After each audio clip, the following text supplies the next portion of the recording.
thrilling introduction for you. Hello, everybody. I'm back again. Thank you for your patience, those of you on Twitch, as we were waiting for our friends on YouTube to join us. Hi, everybody. Um, tonight is another night where I am reading another chapter of manuscript of my dad's. So, if this is your first time joining us, then as we all know, and we'll say it again, please go back and watch previous podcasts. This is literally I now know it because I checked. This is the second last chapter. So really go back. um I'll be yeah, so on Tuesday, because we have Monday's a holiday for us, I will I will read what I have, and then we're going to talk about it a little bit because there's things. There's like a big reason why I didn't just simply publish this straight up. I mean, there's a number of different reasons, but there's like a major reason, and you'll find out in the next episode, next live stream. Yeah, there we go. Um, so yeah, without further ado, I'm gonna hop into it. This is a little bit of a meatier one, not as meaty as some, but it's got some bulk there. Yeah, and also just a quick note that I will officially be taking a break. Officially taking a break until the new year after I'm done these chapters officially. So there might be some unofficial streaming. We'll see. But officially I am not doing anything until the new year. We'll see if I stick to that cuz we'll see. Anyway, without further ado, I bring you chapter 31 of Guardian of the Sword, 1982 version, not the 1977 version, little blue book there. Alrighty, here we go. What passed beyond the barrier at Corel is not known. Rorik knew his own part, though he spoke of it seldom. As for the rest, belongs to the speculations of wizards. The Book of the Sword by Karan Brandes. As the magicians gathered in a circle, took up a low chant, the old one gave Rorik final instructions. It will require all of us to make the opening. When I nod to you, you will see the entrance, and you must step swiftly. For your life, do not touch the sword until you are through. Rorik nodded and stood waiting. The circled wizards continued their chanting, a low murmur, inaudible to most of those standing by. Yet regularly in the chant, their voices would rise, and the words of the refrain would sound clear in the courtyard. Kilch, Iramuth,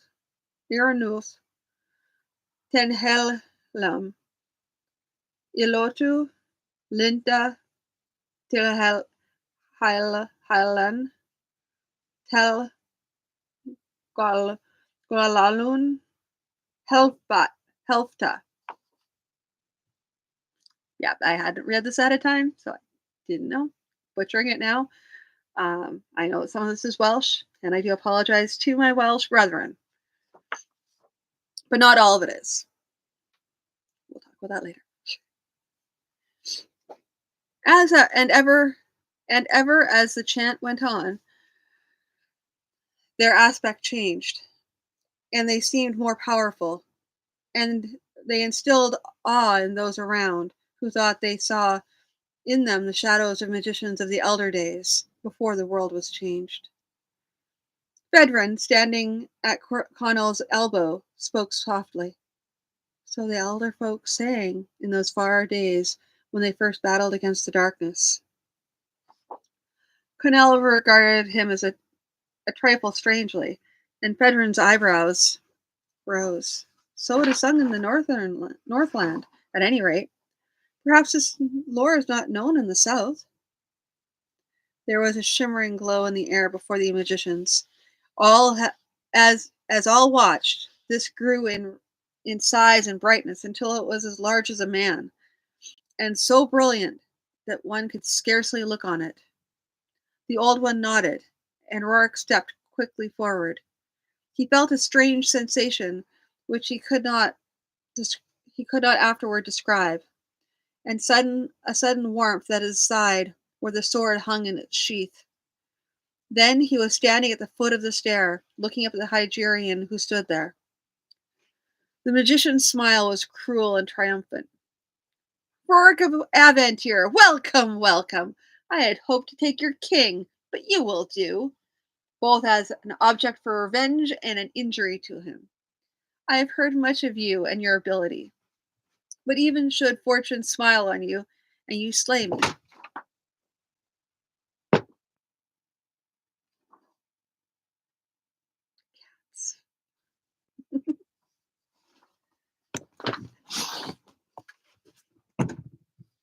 Nope, nope, nope.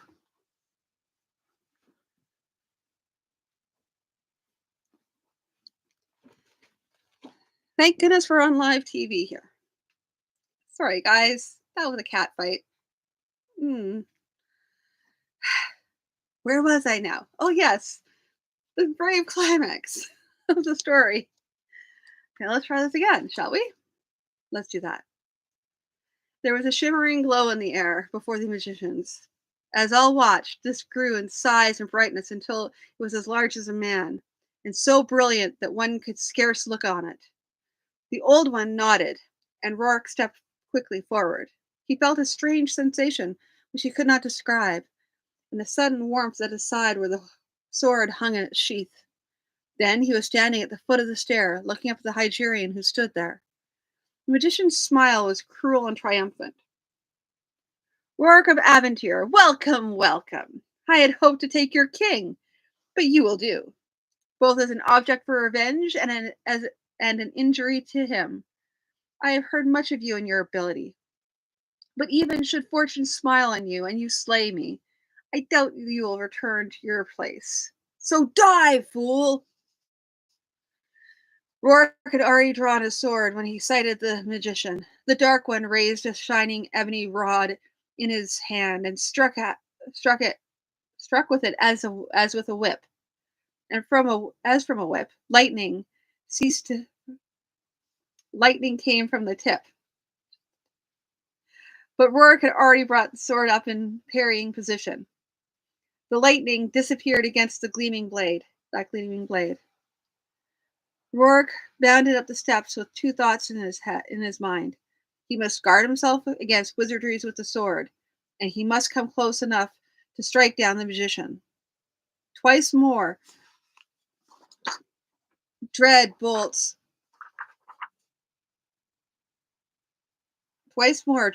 struck at him, only to be turned to be naught by the sword. After the third one, the sword struck back. A bolt of power smote and slew the Hygerian where he stood. Rourke looked down at him, and then looked at the sword in his hand. Now, old one, let us see if you are correct about the power of the sword drawing me back again. He turned and stepped down the stair once more. At his first step, the world shivered and shook, and ceased to be the world he knew.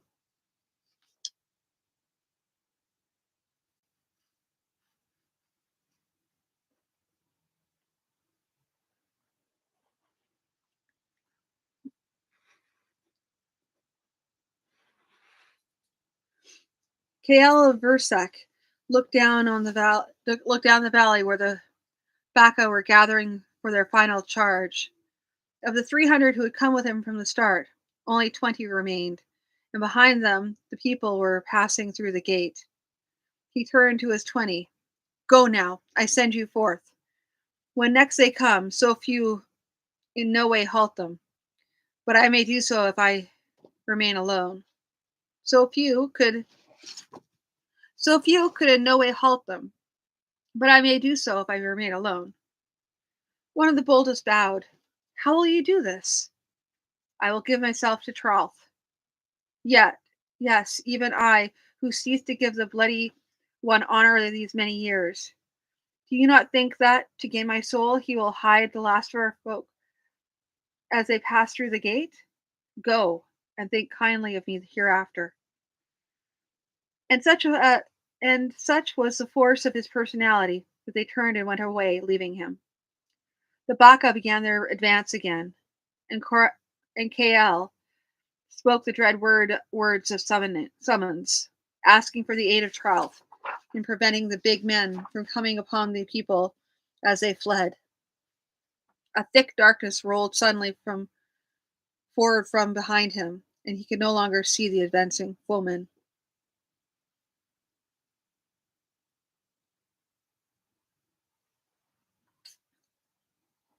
Ikar, son of Varinden, captive in the cavern of the Dark Lord, considered the sword which he had been caused to forge.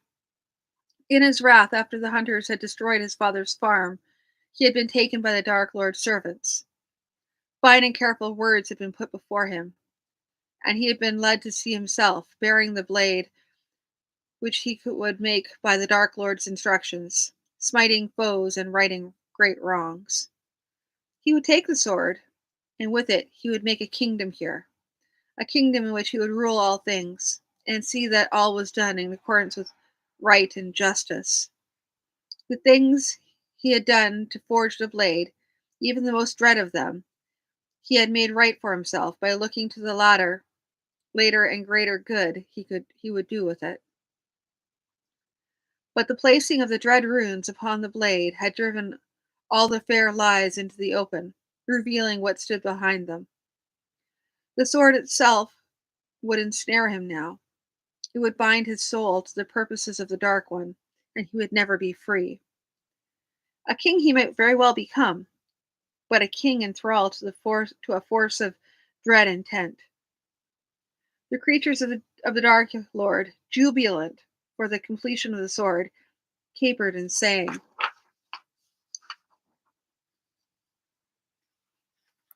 Ikar stood, determined to free himself at any cost. The eye of the Dark Lord turned to him, and he fell to his knees as though pressed down by a great weight. With his hands on the hilt of the sword, its point against the cavern floor, he prevented himself from falling on his face. In his distress, he cried out, Andrithan! Athen Tirhukathu!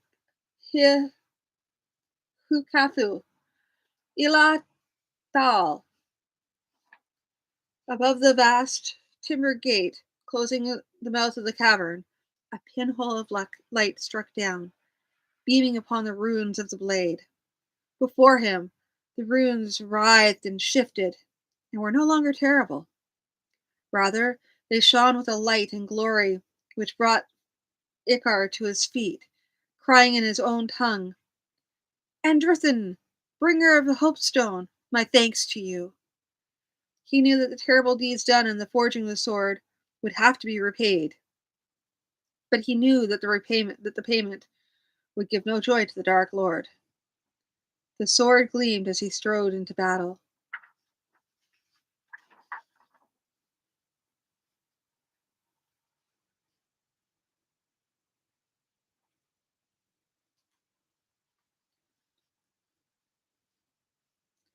Canal the Wild, in the flickering firelight, addressed the men of the assembled clans of Asbaln on the eve of the battle against the Hygerians. 2 days ago we fought the Dark Ones, and you allowed me to lead you very near to victory. Yet we must fight again tomorrow, because each man, each lender of warriors, is jealous of his own right. Each one who has a banner and leads men insists that he alone must judge when his men may follow the orders of anyone else.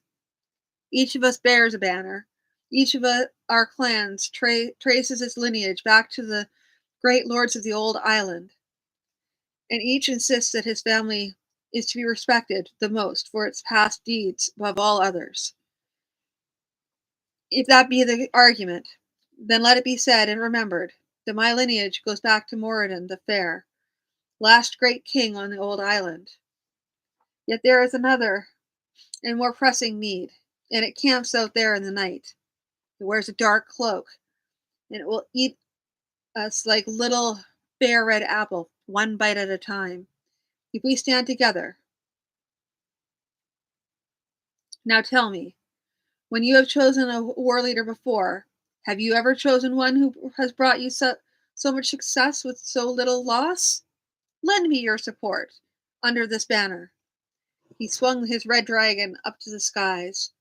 We will face and conquer the host of any host of barbarians. Who will follow me? The chieftains rose to their feet, shouting.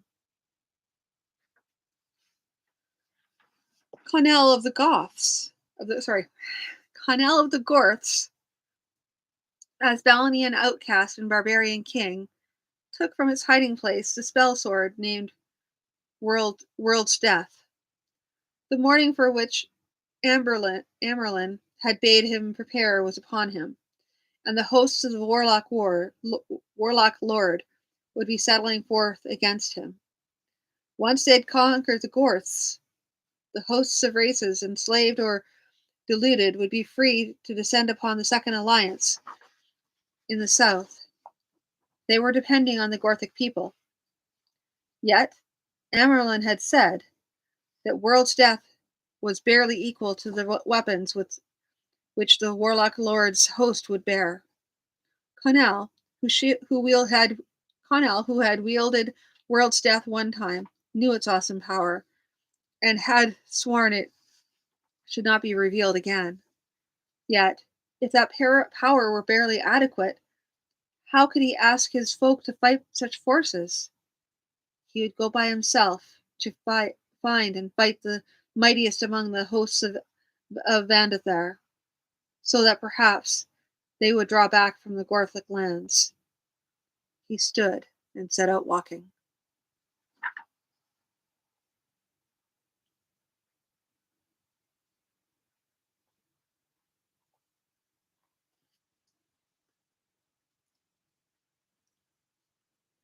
Rorik of the Iron Hand stood on Morana Field, surveying the hosts of darkness leagued against him. Behind and around him were all the armies of the Second Alliance. The host of Vandathar began to advance.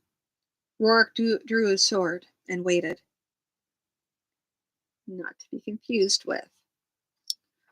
Rorik of Aventir stood at the top of the palace steps in the city of Corel, looking at the king for whom he had fought battles on many fields. For a heartbeat space, he half doubted that he was yet home. Then Connell stepped forward, an anxious look on his face. Rorik, are you well? Are you wounded? The ground seemed more solid under Rorik's feet, and he was sure he was home. I am well enough, Connell. The palace is yours. I'm not sure what passed there. I am not even sure I have words to describe it. It was though I were, for a space, both many and one across several ages. He ceased speaking, at a loss for further words. The old one nodded. It was a plan of revenge, he said. It was expected that, even if the barrier could be destroyed, he who destroyed it would be unable to return. But the sword saved you. It would not let itself be imprisoned beyond its own time and place, so it must return. Some powers are not to be denied. But what is important, interrupted Connell, is that you are back. He stepped forward, taking Rorik's arm. You gave me that hospitality of the house of your fathers. Today I repay that. Let us go in. So this is very similar to the original, to the other story. Very similar. I would be interested in doing some comparison though, because as you can tell, it jumps through a whole bunch of ages and history. The only thing that's a little bit confusing for some people probably is that um, there's like the Rorik of the Iron Hand. Now, Rorik of the Iron Hand comes to play in another story that happens later. And Rorik of Aventyr is the one we've been following through the whole entire story. He's the guardian of the sword. Rorik of the Iron Hand is son of Randall and Lorana. And he goes on to wage a war at Marana Field of Marana. And there's a poem called Marana Fight, and that has like kind of a, a brief description of the battle that goes on there, which is like the war to end the ages. Yeah, so there's a lot of history there, and so I'll be interested in seeing what connects through this, because there's, if nothing else, there's history here, and I just need to confirm that the history here is the same that's in there, and there's no extra stuff, because there might be extra stuff, and I have to do so much research. It's like studying history, only it's fantasy history, so I'm okay with that. Yeah, yeah. I just have lots of thoughts, but this is one of my favorite chapters because I really like the whole entire like traveling through time and space. Even though some people don't like time travel, this is not that. This is like he was all he was traveling. He wasn't traveling though. He was just like he was existing within all that time and in his own time, all at the same time. Everything all at once. That. So yeah, rambling on now. But that is all for tonight. Um, I will talk to everybody on Tuesday. I apologize. I will talk about it when we'll talk about it on Tuesday. I will keep you all guessing. It's fine. It's fine. I just have to do some preparations before I go on to the stream instead of just sitting down and reading. I have to actually think about things. Um, but yeah, so without further ado, I'm gonna let you all on with your evening. Thank you for tuning in. Thank you for watching past broadcasts. I really appreciate it. It's been a little bit of a journey here, and we're almost done. And then I'll be on to my next manuscript. Don't worry, there's lots of manuscripts. And then there's me probably going to be rereading old manuscripts and then like published books. Like that book there is getting read again. Like I never actually read it. I read this version, but I've never actually live streamed the original one, which you're like, why? I didn't. I just didn't. It was. I don't know. I wish I had. I would have loved to been able to like read back and forth between the two. So that's probably what I'm going to do, like at a later date, possibly when I'm between editing, because the next book I'm going to be working on will actually be editing. I'll be editing while I'm reading it, so I'm going to be sitting there, and it's going to be slower moving because I'm going to be marking up for edits. Yeah, thrilled with the excitement. Don't worry, I will try and be entertaining as I edit. But I'll be reading, so it'll be fun. I'll be reading, you'll get a story, I'll get editing. Everyone wins. So, but until then, I will talk to you guys on Tuesday. Have a good weekend. Thanks again. Have a good night.